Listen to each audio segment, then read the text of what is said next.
টোপা টোপা কুল, কি সুন্দর দেখতেই পাচ্ছেন কুলগুলো। তো আমি কুলগুলো দিয়ে আজকে বানাবো আচার, মিষ্টি আচার, পুরো দোকানের মতন কিন্তু খেতে।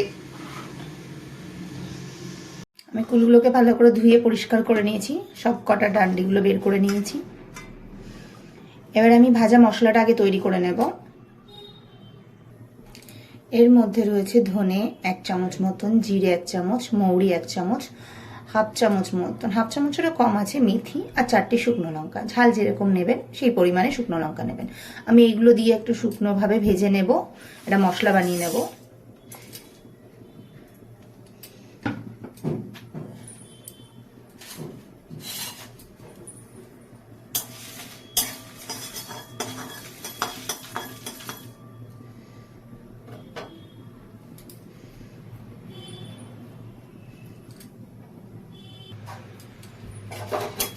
শুকনোভাবে ভাজা হয়ে গেছে, তো আমি এটা নামিয়ে নেব।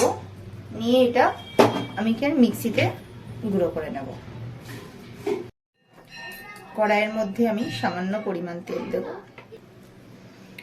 সামান্য পরিমাণ 5 ফোড়ন,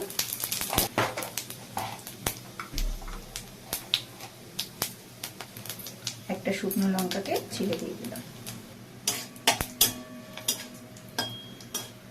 ফুলগুলোকে আমি দিয়ে দেব।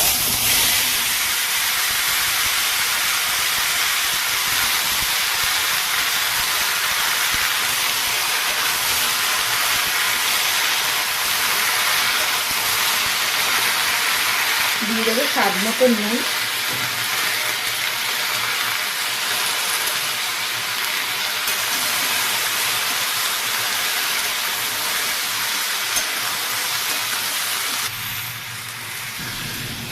এবার দিয়ে দেবো আমি গুড়।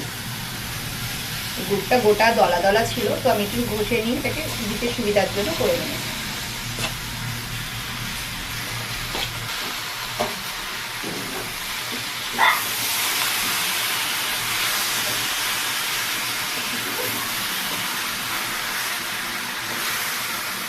গুড়টাকে গলতে দেওয়ার জন্য আমি গ্যাসের ফ্লেমটা লো করে নেবো। এখন এর মধ্যে কোনো জল পড়বে না,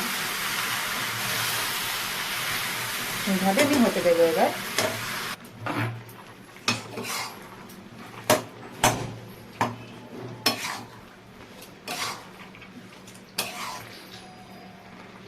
দেখতে কত জুসি লাগছে, খেতে কিন্তু দারুণ লাগে এই কুলের আচার। প্রত্যেক বছর কুল উঠবে যখন এই টোপা কুল দিয়ে আচার করতেই হবে। এই আচারটা আমার মার কাছ দিয়ে শেখা, যেহেতু আমার মা এত ভালো করে। অলরেডি আমার মার করা হয়ে গেছে।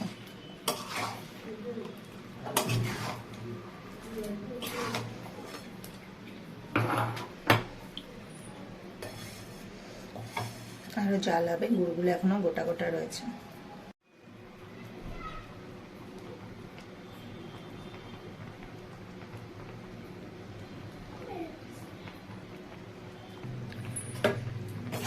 অনেকটা হয়ে গেছে, দেখতে পাচ্ছেন গুড়টা অনেকটা টেনে নিয়েছে। যতটা পারা যায় কুলগুলোকে এইভাবে ফাটিয়ে দেওয়া। কিছু কিছু এখনো গোটা আছে, আমি ফাটিয়ে দিয়েছি।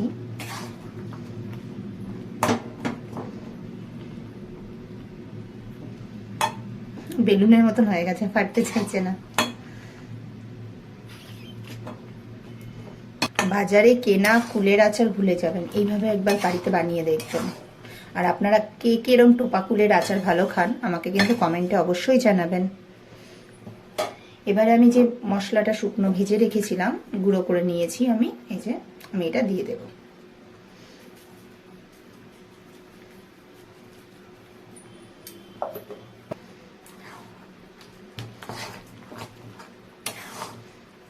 আমার হয়ে গেছে কুলের আচার।